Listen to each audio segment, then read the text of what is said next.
Hi, I'm Shayna. And I'm Tracey, and we are the creators of The Pump a Dump Show. We are moms, but we were women first. And in this podcast, we explore what it's like to be a woman who also happens to be a mom. Before we were moms, we were women. Before we were moms, we were chilling. We were pumping and dumping. We're talking about something. This is the Pump a Dump Podcast. Hello, hello. Welcome, breeders. This week's episode is about birth stories. We're doing it. We realized we haven't really actually ever really shared our birth stories. I talk about mine a little bit in the show on the tour that we're on now, but we haven't really ever shared them. And Shay and I are alike in a lot of ways, but our birth stories are completely different. Mm-hmm. And we came to them from a different point of view completely. As I think most people do. I think what you want and what your expectations are almost never actually come to fruition. And when they do, that's the rare. You know, I think that when you find someone who's just kind of like, oh yeah, my birth went exactly as I planned. Right. It's like finding a winning lottery Unicorn? ticket. A unicorn? I don't know. You're right. Yeah. A unicorn. Do you want to go first or do you want me to go first? No. I feel like we should like flip a coin. No. I don't even know what to do. do. You had the baby. You had Georgia first, so you go first. Sure. 3 weeks before your baby. Yeah, I know. So I certainly come from a perspective where I could never even imagine myself as a mom most of my life. And so then when I did really want to get pregnant, and that took a while, not quite as long as your experience at all. But at that point, I still couldn't really picture how I wanted my birth to go. I wasn't really like a home birth person. I knew that. That's really just never occurred to me to do it outside of a hospital. So that was always kind of in the plan, is that I would do it in a hospital. And I explored the fact that my hospital had a birthing center, but that sounded a little too scary for me. And so I was just kind of into the hospital idea and like, let's see how it goes. And if I feel like I want an epidural, I'll get one. So that was it's pretty laid back, pretty good goals. The thing is, I was in New York City, so there's complications just from being for transport, let alone anything else. Yeah, there's lots of things that are just different when you live in New York City. But so, all right, I'll get to it. This is how it all happened. I was 38 weeks pregnant, and we had only taken one class, and it was a weekend crash course in birth. And we had learned a couple of things, but I definitely went to bed that night feeling like I wasn't ready. And we didn't have a doula, and I just kept thinking, because now I was 38 weeks, and I turned to Chris that night about 10 p.m. and I said, I don't think we're ready. I think we need to take another class, or we need to invite a friend to come and rub my back. Like I just don't feel like we're remotely in a place where we can have this baby. We went to sleep. And then at midnight, I woke up because my water broke. And this is 38 weeks. I'm in Queens, New York. My water has broken. I stand up because I'm like, what just happened? And everything's like gushing out. And Chris and I just start laughing because we're like, wow, well, this is happening. Like there's no stopping it now. Yeah. And so I called my mom who lived at the time in Denver. And I said, all right, it's going to be a couple days, because that's what they tell you. It's always, especially with your first baby, it's going to be days. Hop on a plane. So she's like, are you serious? And we're just like laughing, totally serious. So I'm like, okay, here we go. This is what's going to happen. I'm going to take a shower, because that's another thing that I want to labor at home as long as possible. It's the one thing I knew that I wanted to do. So I get in the shower, and then I couldn't get out of the shower because my contractions were crazy. And they were coming so fast. Chris was trying to mark them down in a book, and we still have that book. Aww. And the first thing he wrote, because it happened at midnight that my water broke, was, water breaks at midnight. Is she a witch? What? I don't know. That's so weird. It's so weird because it doesn't even sound like him. That's really funny. So strange. Couldn't get out of the shower. Our friends who had a baby, we were supposed to have them 3 weeks apart, and we had driven them to the hospital. Now they had a week-old baby at their house, and we're like, we're not going to bother them. No. That's like, go to hell for something like that. Like Yeah. we were like, no way. So my brother lived in Brooklyn, which is really like, it's like 7 miles away. But light years and Yeah. And now it's like 2 in the morning. I'm just having these contractions. I had tried to, I can't even really tell you the time, what was happening, but it was all happening very fast. So Chris called my brother who drove up from Brooklyn. And by the time he got to my apartment in Queens from Brooklyn, I was in the foyer of our apartment, basically just screaming. And my brother walks in, looks down at me and just goes, well, that looks like fun. They get me down into the car and drive over the Queensboro Bridge. And every bump that we hit was excruciating. And I'm just basically screaming in the back of the car because, and we should talk about this, like, they can tell you what contractions are going to feel like, but like nothing, there's no way to describe, even if like my friend and I had a baby at a similar time, we're trying to describe it to each other afterwards. Like you really can't even, like, besides like the vice grip and that it's like your entire body and from like the back to the front, like I was in the back of that car, just felt like I was dying. Anyway, we get to the hospital. We know where we're supposed to go. We have gone for the tour, etc. We get in the elevator. We get in the elevator, we go up to the 11th floor, the doors open and I'm in the middle of a contraction and the doors close and we go all the way back down. And Christopher's like, when we get to the top, you're going to have to get out of the elevator. I mean, were you standing or were you in a wheelchair? Oh, or? no. I thought you were standing. I was just standing in the elevator, like clutched onto the side having contractions. And apparently my brother had like parked somewhere really fast and tried to like follow us into the hospital and said he could hear me screaming. Oh my gosh. Down the hallway. Anyway, we get to where we're supposed to like check in and I'm a mess. Like there's nothing calm or cool or collected about me at all. And Chris gets my birthday wrong. So they can't find me in the system. Oh my gosh. Because he said it was October 10th instead of October 6th. So and I'm just like, it's the 6th. I mean, it was like pure chaos. We get into triage and I start vomiting. Chris is holding the thing and I'm just vomiting into like the plastic bin that he's holding. And then he says to the staff, they're like, what do I do with this? And they're like, oh, there's a bathroom down the hall. So they're making him go and like empty the vomit bowl. Oh my gosh. Only in New York. And meanwhile, I'm like, get me an epidural stat. Like, I don't want to feel this. This is horrible. Like, what the hell? This is awful. This is hard to actually remember this. It's so funny. Okay. So then I end up in a room at some point. I end up getting an epidural. And then I remember feeling like, okay, all right, this is cool. And let's try to get some sleep because it's going to be a long couple days. And closing my eyes for a few minutes. And then waking up feeling like my ass was exploding. Like I woke up to like,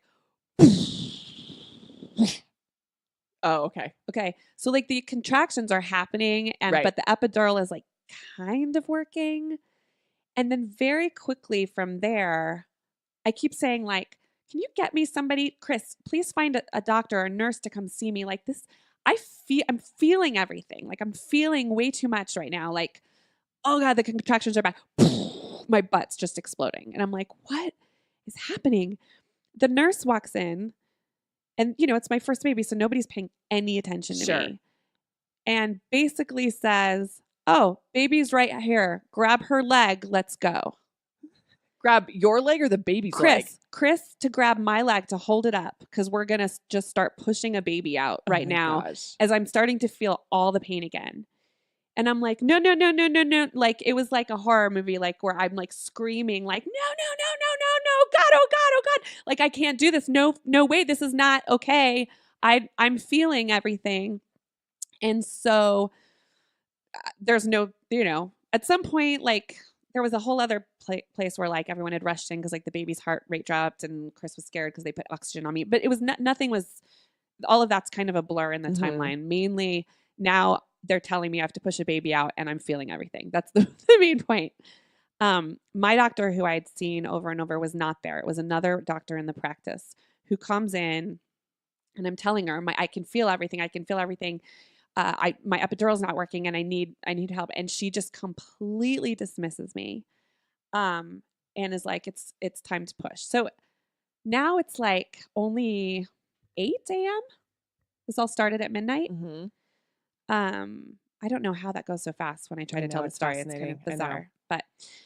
And I do remember being, when I was pushing, kind of like trancing out at some point and realizing that the sun is coming up. And it was the only like really beautiful part about this birth is that you could see the city outside the window. There were no lights on. There was a nurse who I don't remember her name. I remember she was kind. And then the doctor would like come in and out, Mhm.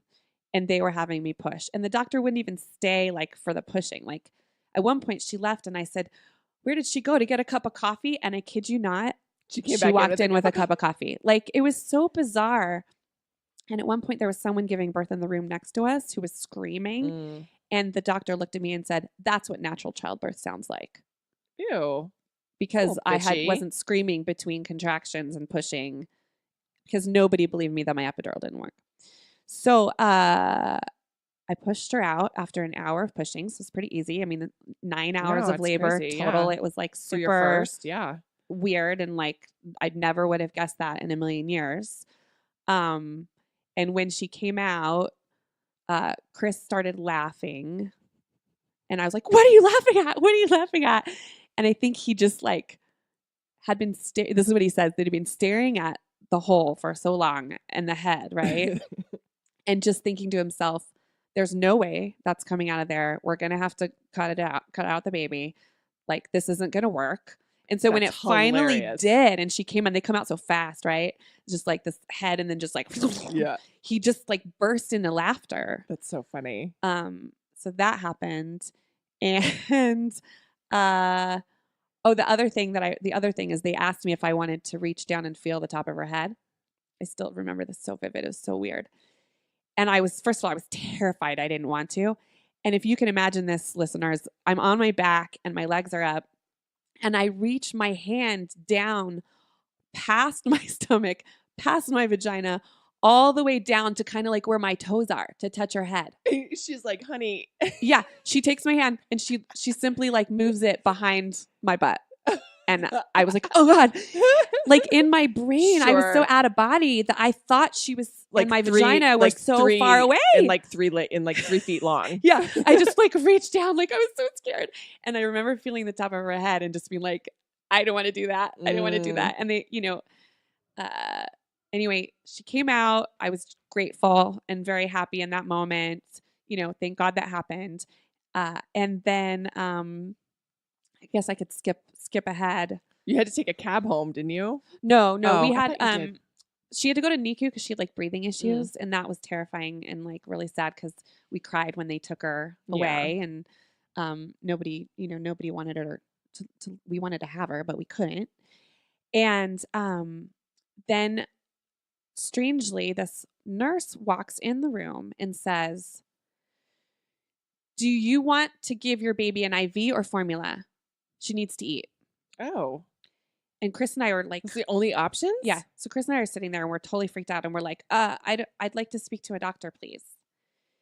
About an hour later, somebody comes in and they're like, "IV or formula, you need to make a decision." And I said, "I need to speak to a doctor." So I get up and I go up to the NICU, and I'm like, like limping, like walking up.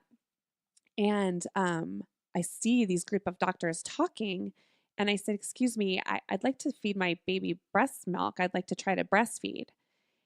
And they're like, "Well, she needs to eat right now, and we were going to give her some formula." And I was like, "I guess, okay, that's fine." Because I didn't know what I was you don't doing. know, yeah.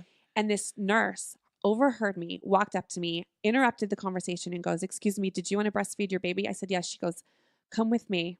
I'm going to teach you how." She goes, "What's your cell phone number? I'm going to call you Oh. every hour, and I'm going to have you come up here, and you're going to breastfeed your kid." Oh, bless her. Bless Oh. her. And I Oh, did. She would you call. never I would told go me down that. and I would rest, and she would call my phone, and I would hobble upstairs, and then I would sit in this hardwood Mhm. rocking chair with my like very sore vagina, and I would breastfeed the baby. And then my mom showed up, which was cool, and I got to like take her up and introduce her. Anyway, skip to. You're home now. I'm home now, and something smells. It doesn't feel right. It doesn't feel right. I can't even sit up. And I'm thinking to myself, like, why don't they talk about how painful this is? This really fucking hurts.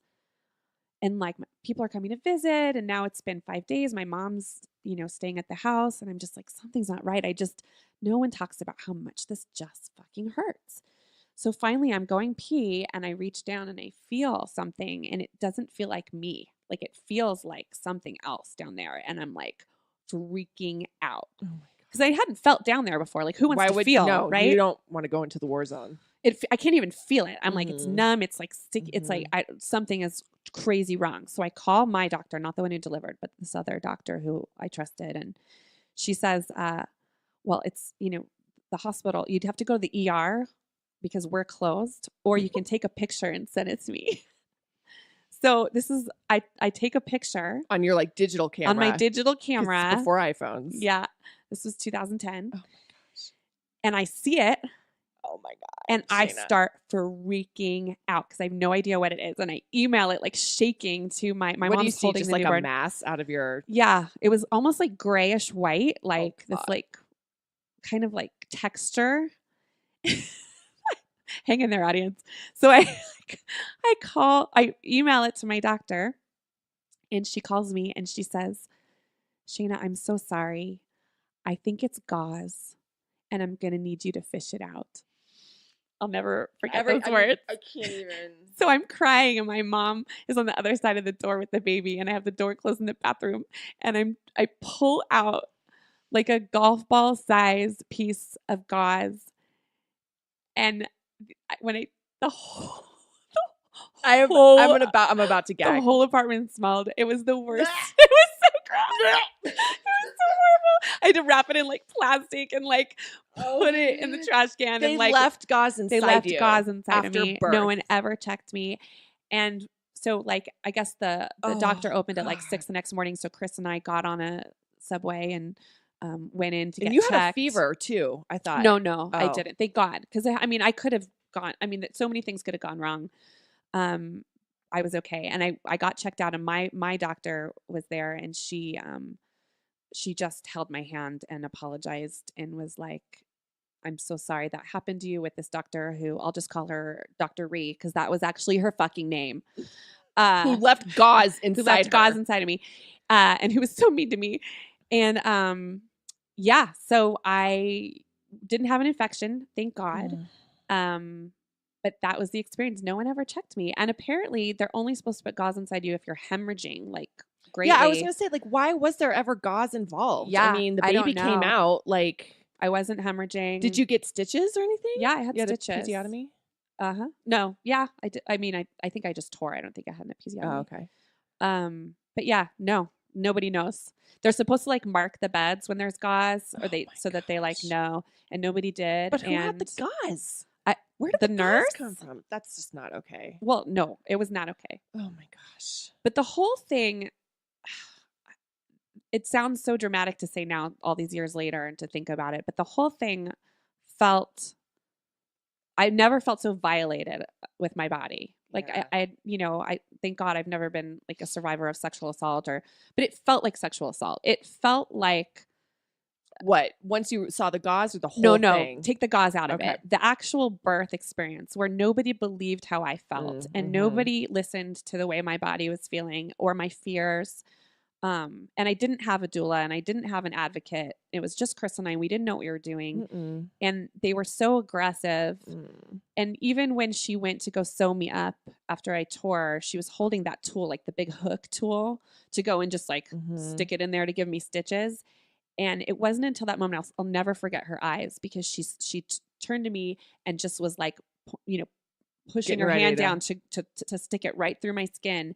And I just started screaming, because she wasn't even going to use like, what is it, lidocaine or Yeah. something, because she thought I had an epidural that worked. And I just said, I started screaming, no, I'm not, I can feel it, I'm not numb. And I saw her eyes in that moment, the doctor's eyes. And I remember, like, because I think it was the first time she actually realized that I had been telling the truth. And they were just so Jeez. insensitive. Ugh. And it took me like a good 6 weeks to be able to talk about it without crying, Ugh. and jump to my second kid, where I was like, this epidural will work. And Yeah. everyone was lovely, and it worked perfectly. Because you were in and Denver. I was in Denver. And it took, I pushed one push, and the baby came out, and it was good. It took until that for even Christopher to look at me. I remember right after Bo was born, he looked at me and he goes, "That epidural didn't work, did it?" Oh my gosh. He didn't even believe me because why would he? I mean, he'd never been through it before. I'm a dramatic person. Yes, and your pain tolerance is not notoriously it's- high. Sure, Yeah. but nobody. I mean, it was that's felt in that so, moment. But the thing is like, okay, your husband maybe doesn't believe you, but what I'm always fascinated about, and we've all heard it from our friends and family, the birth industry is primarily made up of women, Yeah, many of whom have had their own children. yeah, And it feels like a competition a little bit. Like it's like, or like resentful or something. When of all the people who should be sympathetic, it's your female yeah. birth doctor. Well, you know? and my And what good does it do them not to believe you? Yes, is what was that?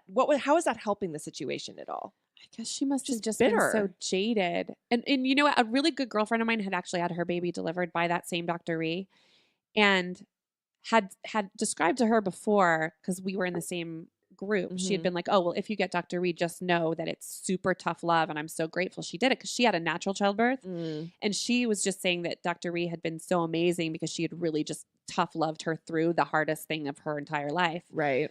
Um, But that only works if you're responsive to that too. If that's not your sure. personality, it's not gonna. You can tough love someone all you want, but You everyone's know, different. I was tough loved in a way that Didn't sound loving. It just there was sounded like an nothing. asshole.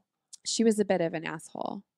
It was really aggressive, and it was Yeah. really, there was no comfort. And my husband, God bless him, he's so wonderful, and he was really like great in the moment, but he like he has no ability to kept like laughing. massage it back. You know Oh. what I mean? Like he kept tapping me. He would just be like, and I was like, "Don't Oh, tap me one more fucking time," like in a contraction. Like he doesn't have that Yeah. like physical like ability. Like he's not a, you kind of need somebody you there need to a like, nurturer. yeah. And it, so I would say that if I wasn't so strongly into the idea of the epidural for Bo for my second kid, I certainly would have gone the doula route Mhm. had I wanted to like go through any sort of Mhm. natural anything, because it was missing. I mean, it was just the two Yeah. of us in that room. Yeah. And it was really, Gosh, that's um crazy.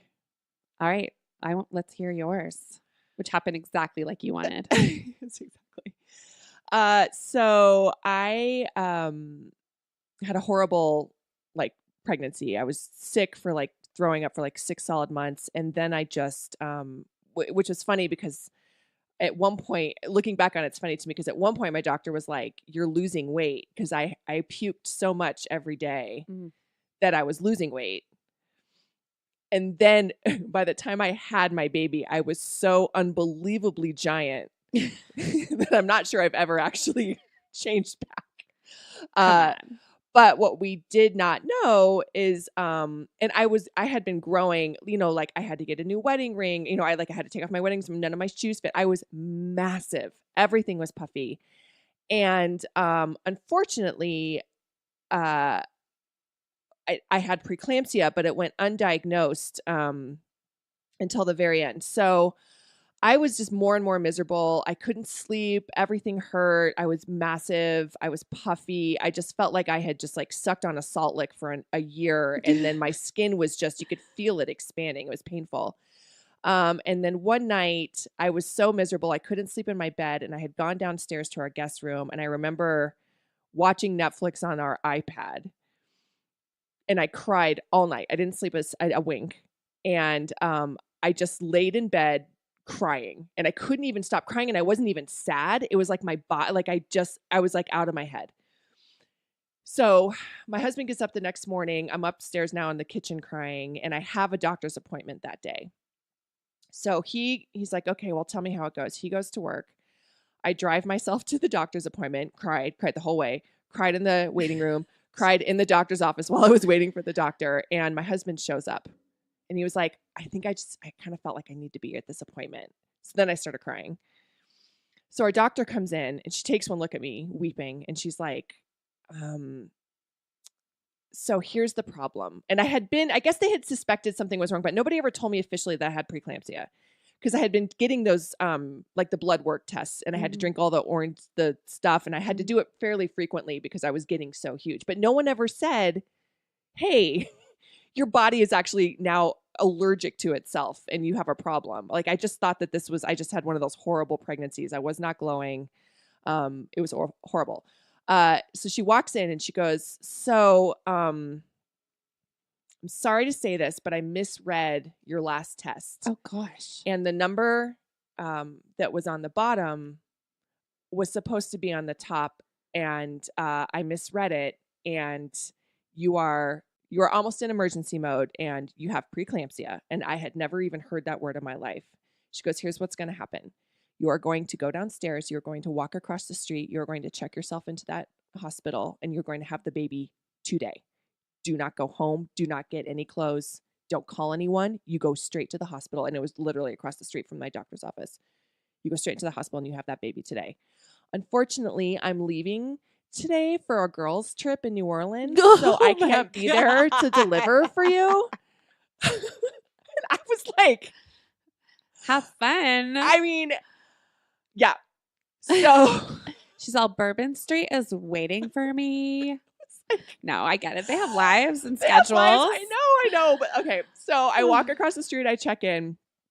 And I'm 3 weeks early. So at this point, so I don't know how many weeks is that? I was due on 37. Christmas Day, and I went in on December 7th.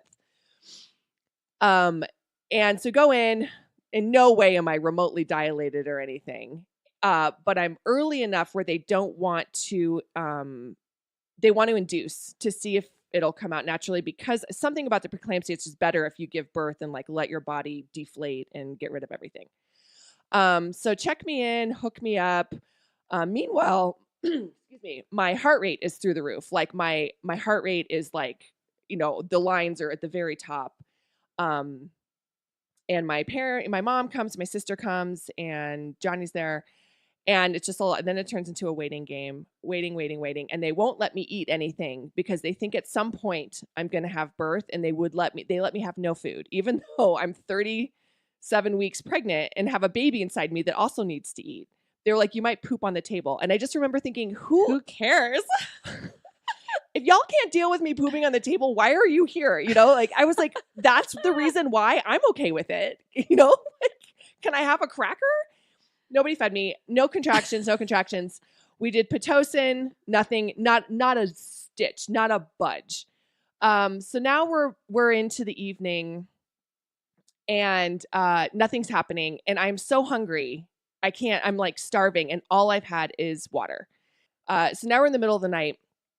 Still haven't eaten a stitch for over 24 hours. The night nurse, who was lovely, comes in. She goes, I've been sitting at the desk thinking about you. I can't take it anymore. She had brought her own sack lunch. She goes, this is my dinner for tonight. I need you to eat it. And gave me her lunch. She gave me a peanut butter and jelly sandwich and an apple. Oh my God. And she goes, don't tell anyone. This is ridiculous. They are literally starving you. Oh my God. And so I ate. It was like so sweet and selfless. Get through the night. Nothing is happening. The next morning, nothing's happening. At some point, my mom, my sister, and my husband all go downstairs to have lunch. And I'm just in the room by myself, just waiting. And they come in with an ultrasound machine just to check on things. And by this point, after 5 years of fertility treatments and all my problems with my pregnancy, like I can basically read my own ultrasound at this point. And because I've just had so many, and I can definitely read an ultrasound tech. So she's doing an external ultrasound, and her energy just shifted. She gets real quiet. And how sometimes when there's like bad news happening, the whole world just gets quiet. Everything in the hospital got quiet. And I go, what's going on? She goes, nothing. Nope. I'm just going to finish this, because they're not allowed to legally tell you anything. And I'm like, well, how's it looking? She's like, I'm just going to go get the doctor and I'll be right back. And then just leaves me there.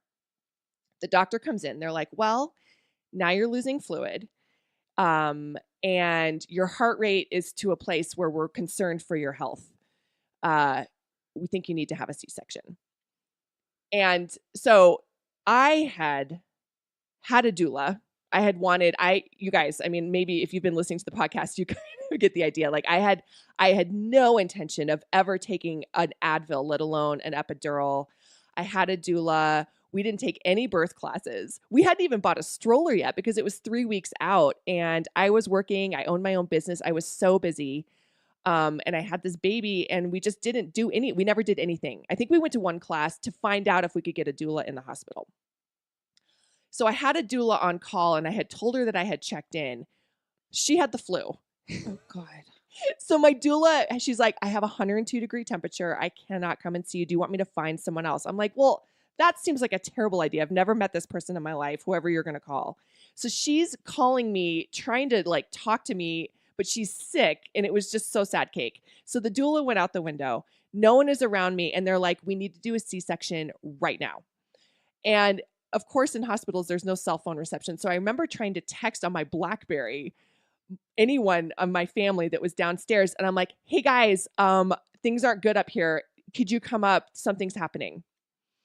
They make it up as I'm literally being lifted out of bed. And when I said, they're like, do you consent to having a C-section? And I said, yes. And I'm not even kidding you. Like, it was like the whole world, like out of nowhere, nurses, it was like whoosh.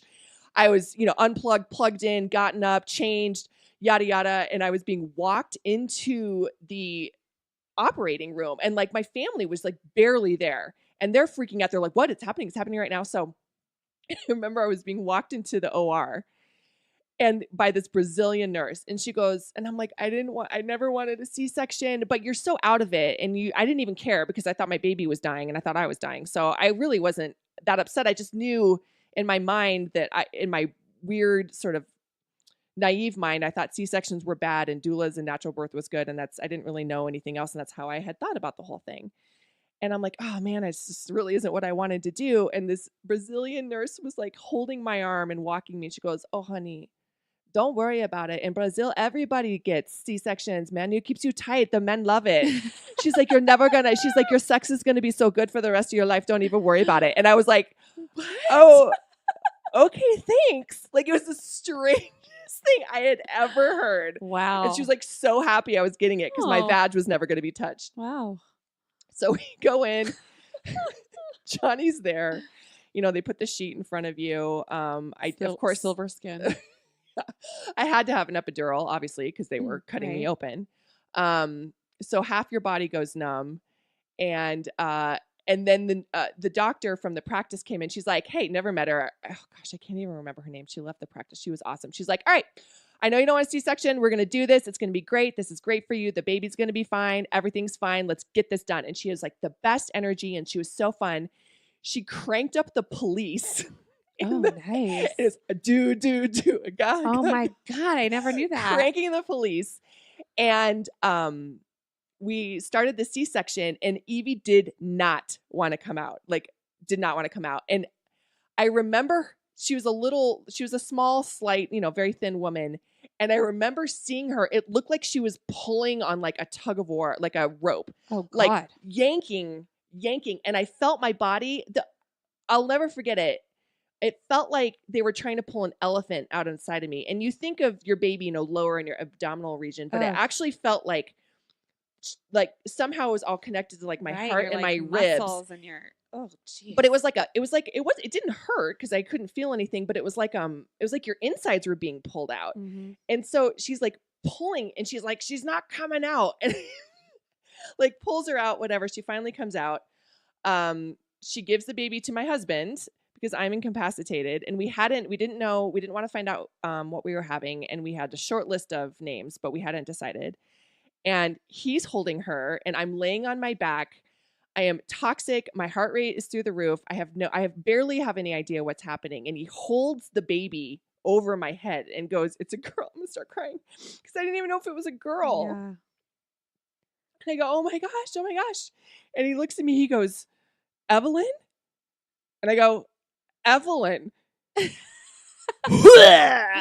then like leaned over and puked everywhere. And he took her and like washed her. And I remember laying there on my back. I couldn't move any muscles. And I just watched my husband like weigh our baby and look at our baby. And I was like, what is happening? Mm-hmm. And then I kind of passed out. and they rolled me into another room, and I kind of came to and looked down, and they had like put her on my boob. And even then, they were like, the nurse was like taking my boob and shoving it in Evie's mouth, and like lots of, and I remember thinking, oh God, at least I hope this works. I come from a family that like we've all had problems breastfeeding. And then I passed out again, and then I came to, and then I had to stay in the hospital for 5 days because they thought I was going to have a stroke. So you have to do that like mercury drip. Don't they give you like mercury or something and it like burns your blood? Oh, This is maybe I made that. what are you talking about? It's like something I from had a friend who had American Horror preeclampsia. She Story. said it was like some sort of like a mercury. You know You'd have what? to have a doctor or someone to explain Shay, it to I gotta us. tell you, you talk about like not really understanding. I was so out of it. I Yeah. don't think I really realized how sick I was. Yeah. And then, there was no time to prepare. And I just remember crying a lot in the hospital. And then I, even from day one, like my colostrum came in, but it was like 0.004 ounces. There was Mhm. nothing.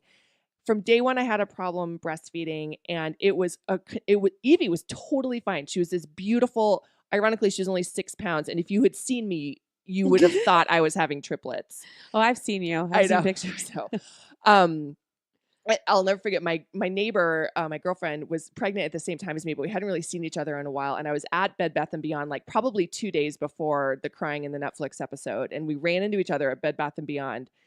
And it was just sort of awkward. And I was super miserable, but I was trying to get something. And like months, maybe even years later, Christy goes, I have never been so shocked to see someone in my life. I didn't even know it was you. You looked so terrible. I could not tell it was you under there. So I had to stay for 5 days, and it was just a constant barrage of doctors checking on me and not telling me anything, never told me anything. And finally, at some point, I looked up and I was on beta blockers. I was having blood samples taken. I had a cardiologist that was coming to see me. And I go, are you guys worried? Are you guys worried I'm going to have a stroke? And they just said, yeah, we are, and you can't go home yet. So finally got to go home, and that was how I had my daughter.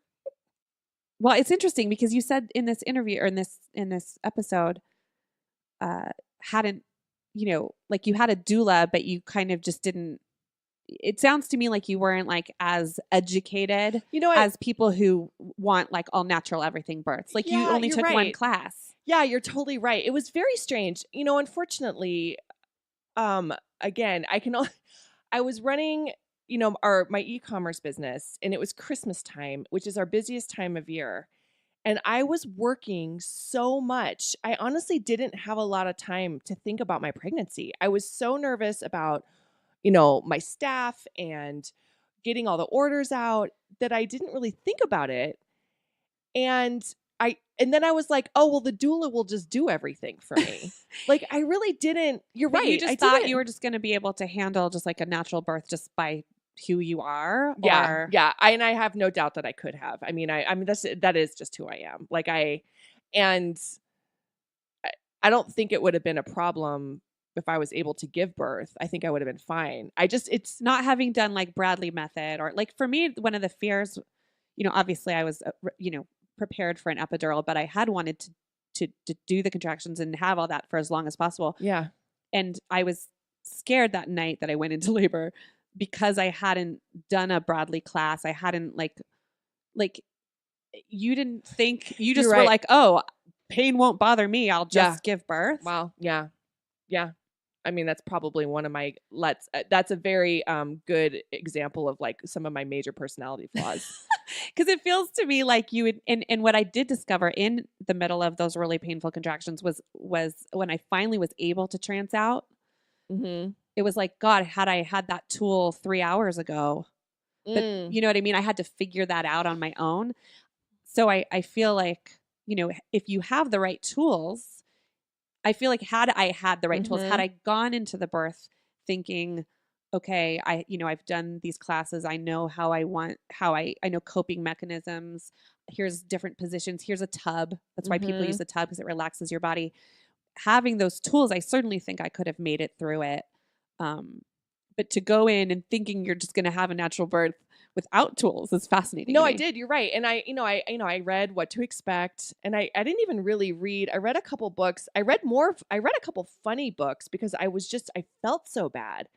I think my pregnancy was so intertwined with my poor physical health that I didn't actually ever, and the baby was always fine. And I think it was such a surprise when I got pregnant that, my husband would not believe I was pregnant until we finally saw a heartbeat on the ultrasound, because we had been trying for so long and we had given up. We were going to stop trying, of course. And then I got pregnant naturally. So the whole thing was just this sort of out of body experience. And you're right. I didn't really even want a baby shower. I just was like, I don't know. Maybe it was looking back on it. You're so right. It's like so typical of me to just sort of repress any fears or like, and just trudge through it, for better or for worse. Because I didn't, like I said, we had just bought a stroller. We obviously didn't own any baby bottles. I didn't have a lot of pomp and circumstance around my pregnancy. And then I was working so much that, I was like, unfortunately, I was sitting waiting for this, waiting to have contractions, like working. And the nurse came in and was like, turned to Jonathan, and she was like, could you please tell her to put her BlackBerry away? It's so cliche and gross. And that's not the woman I am now at all. But yeah, I think I just didn't even think about it. I just really didn't think about it. That's fascinating. Thank God, because it didn't freaking matter, because I didn't have Right. anything. Well, and my pregnancy was opposite. I felt like my first pregnancy, I felt so beautiful. Like it was so bizarre. Like walking around the streets, probably because I walked so much. I think I just like stayed really healthy. Like the only thing was I had a mouth tumor. Ooh. I had this like weird growth on my gums, and I had it removed 2 times during that pregnancy because it was so upsetting, because I felt so sexy and beautiful, but when I smiled, I had this thing, and I just was like, this is ruining everything. Which is like, I guess it's like 1% of pregnant women get this like strange little Mouth like tumor. mouth growth. But anyway, Gross. so like my experience was like I was like here I was all of a sudden this like hippie natural Earth like earth mother Yeah. like beautiful pregnant woman. I felt sexy. I felt horny. I think sometimes I think my kid came, both my kids actually came early, but at the time I was like, oh, is it because I quit work to give myself a couple weeks and I like jerked off so much that I was like, oh, my orgasms have instigated an early labor. Like who would have guessed in a million years that I would have a baby in 9 hours and 7 hours? No, Like, me, because you are the pinnacle of health and strength, and like nothing phases your body. It makes actual perfect sense. but until the tumors. But that's so it was a surprise. It was a surprise to me. Yeah, well, and it was a surprise to me. I thought I had counted on being Earth Mother. Yeah. And it was nothing. I remember I was on a trip to New York, and I was expanding almost by the hour. I was in New York for like 4 days, and I was certainly in my 3rd trimester, but maybe 6 or 7 months maybe. I had to buy all new clothes in New York City and new shoes. That's how big I was getting. I remember going back to the hotel room and laying on my back and putting my feet up on the wall just to see if I could even fit my feet into shoes. And I was just horribly diagnosed. And nobody, I can't even imagine. I look back on like my bizarre health journey since I've had Evie, and that takes its toll on you. And just, the puking alone. God, poor Kate Middleton and Amy Schumer. I feel them. Oh, I had that bad too. Yeah. I puked in every street corner in Denver. Yeah. I puked for months and months and months. And then just went right into the opposite and just inflated. And it was just, the whole thing was just bizarre. I'm just not meant to breed. Unfortunately. Well, you are, because you have an amazing daughter. I do. I have an amazing daughter. Yeah, it's really, I'm so lucky. But and then after we got home, finally, 5 days later, I had to go to weekly checkups with a cardiologist just to make sure my heart was like going to keep pumping or not explode or something. And then, I desperately wanted to breastfeed. That's especially since everything else, I'm not someone to really dwell on, I've never like I'm bummed I never got to feel a contraction, certainly. You know, I've come to peace with my C-section.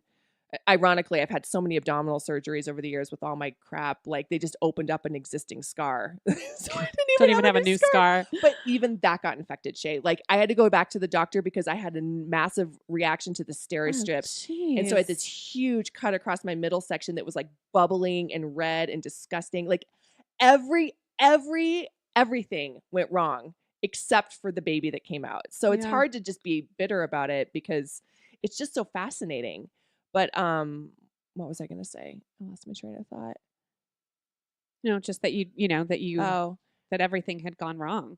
Yeah, no, I mean, I would have loved to have felt a contraction or something, but They're not that great. Apparently not. And I will say, this is a really weird thing that happened to me, and I was home. And I was very late in my pregnancy, and our neighbor's yard, we share a fence, our back fence, and our house is kind of on a hill, and you can sort of look down into our neighbor's yard. And I remember I was outside, like playing fetch with my dog. And there was this woman who I'd never seen before on the other side of the fence who was just outside in the backyard. And she like called over to the fence, and she was like, "When do you do?" And, so we start talking. And she was not someone who lived in this house. So we start talking. Well, what are you going to do? Well, I have a doula. I really want to have a natural birth. Like, honestly, I would have loved to have had a home birth, and I really did. But so many people talked me out of it, and like, interesting. were so angry about even me having the idea of doing it. Do you that think I just that's put it out different of my now than mind. it was Yes. 8 years ago? I think in 8 years it's changed completely. Yeah, absolutely.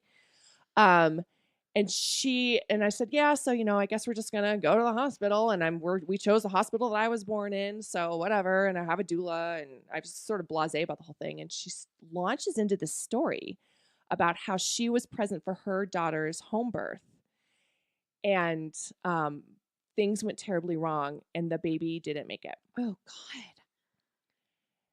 And I was like, oh God, like, why would you tell a very visibly pregnant woman awful this terrible story? I gotta be honest, I thought the story was gonna end differently than that. And then we stopped talking eventually, and I never saw that woman again. And I think maybe she was a ghost, and I'm not even kidding you. Wow. I've never saw that woman. I never even saw her the next day or later that day. Never saw her again. It was one of the strangest conversations I've ever had in my life. It was incredibly intimate and personal. And I think it was the final straw for me feeling even guilty about knowing I was going to go to the hospital. Oh.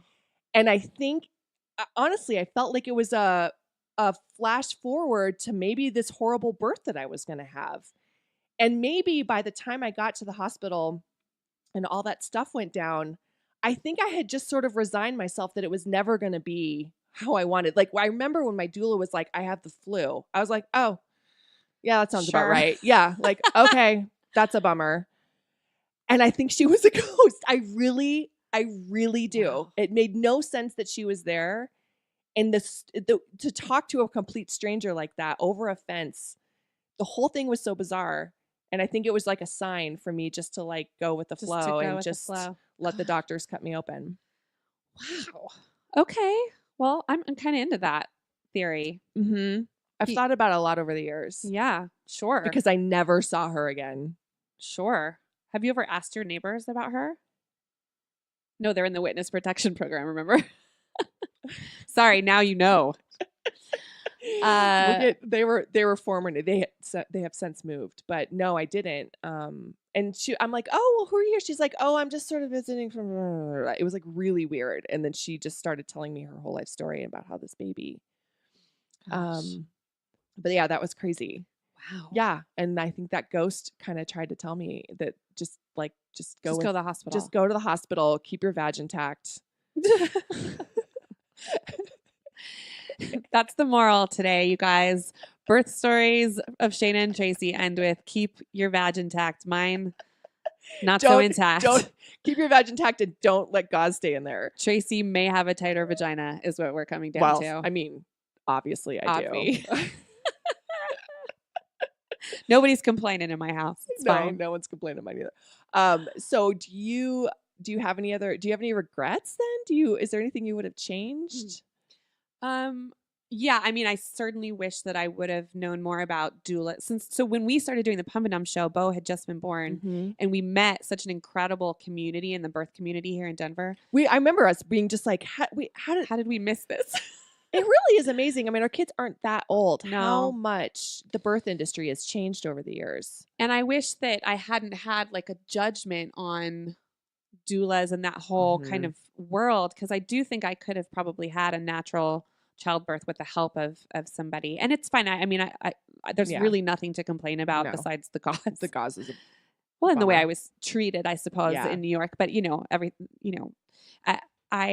I definitely wish I'd had an advocate in that birth, because I think that would have been and someone to rub my back or help me through that experience, because it really was like super traumatic.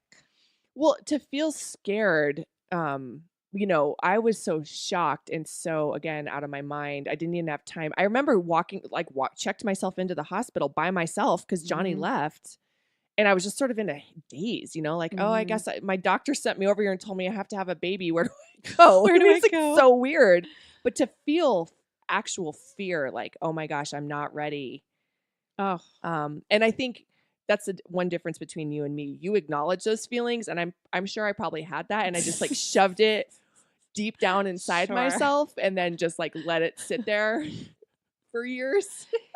Yeah. Because I don't allow myself to feel those things, and I don't think that's particularly healthy. Yeah, I mean, sure. I certainly felt it. I felt it. It's not as raw, of course, today. All these years later, I can certainly tell the story and kind of joke about the things that happened. At the time, it feels, and please don't be offended when I say this, it felt like assault, because I felt so violated. I get it.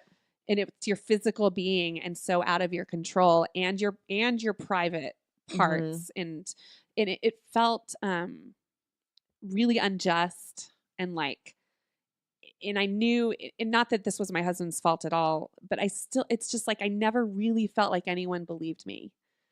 And then being validated a year and a half later, like, meant the world to me. Well, you're so vulnerable. Oh. So all those feelings are so intensified, where something you could have shrugged off in normal circumstances, or rectified in your brain, you can't let it go when you're in the throes of like this huge life-changing experience. Well, and you're hormonal, so that affects the way that you emotionally engage anyway.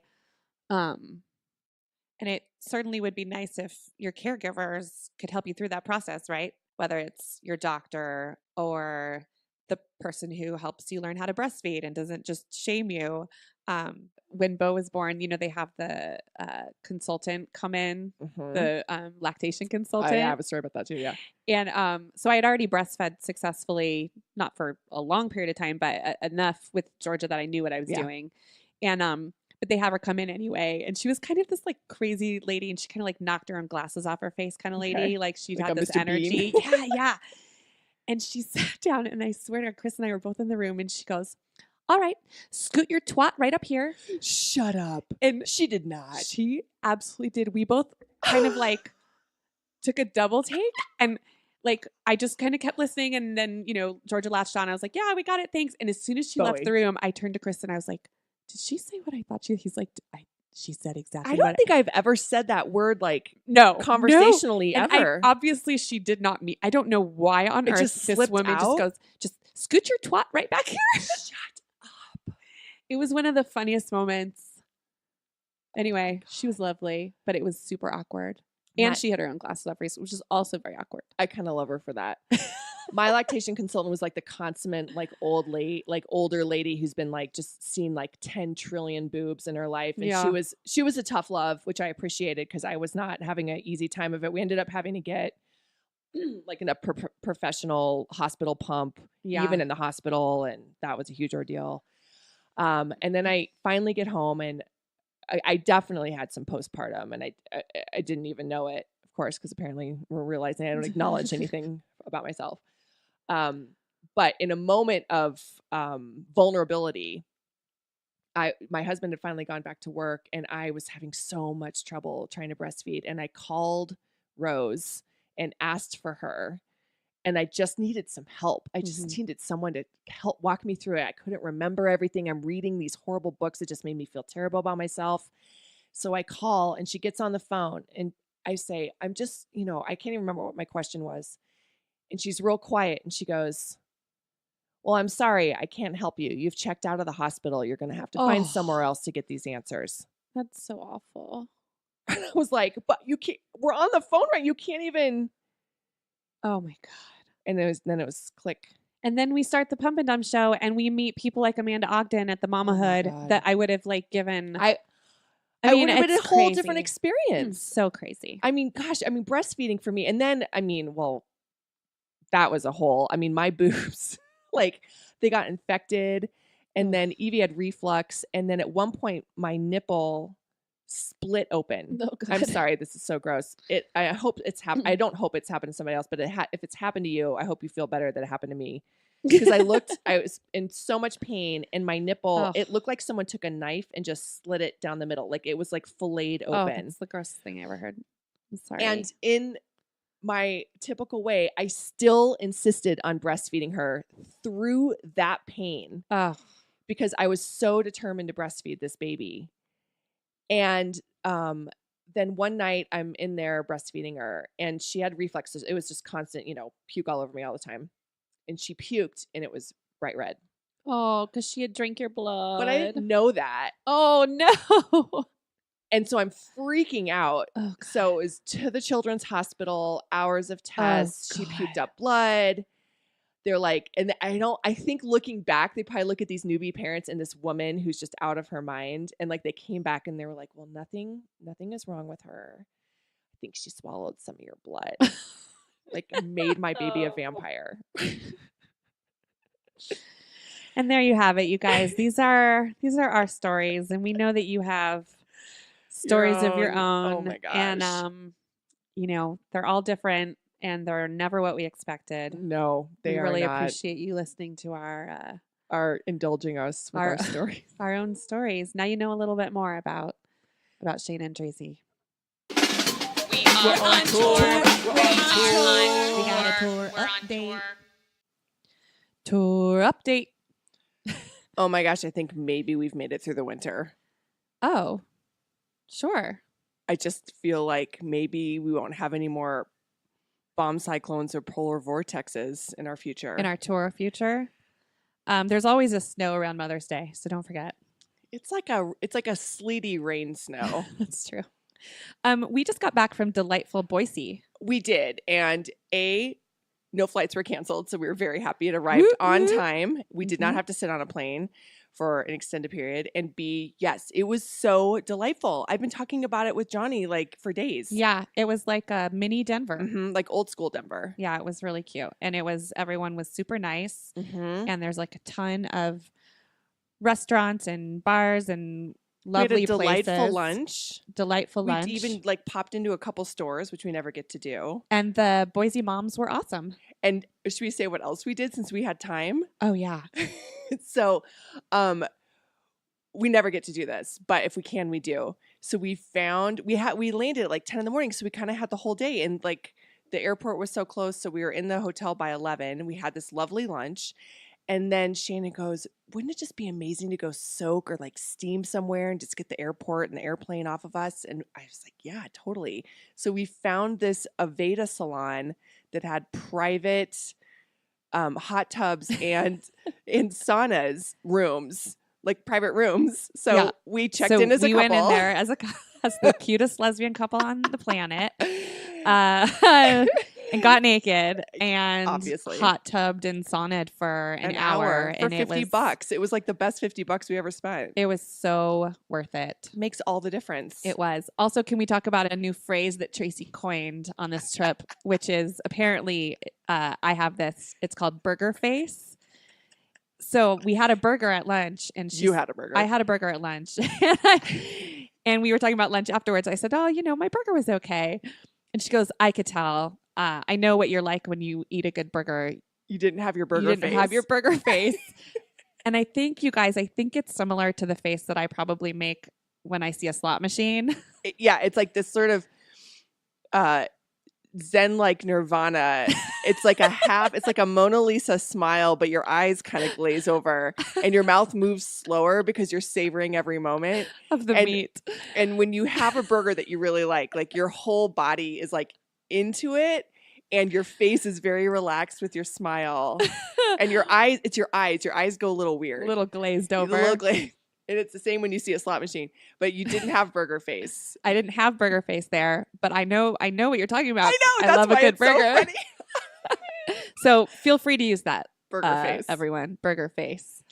Headed to DC tomorrow night. So the show is fourth and fifth. Fourth and fifth. I don't even know what day it is. Thursday and Friday of this week. In Washington, So if you're DC. listening to this, it just came out the day that we're doing that show that night. At the City Winery. Yeah, we're super excited. Yeah. So see you in DC with the beautiful cherry blossoms. And then catch you up next week. Peace out. Before we were moms, we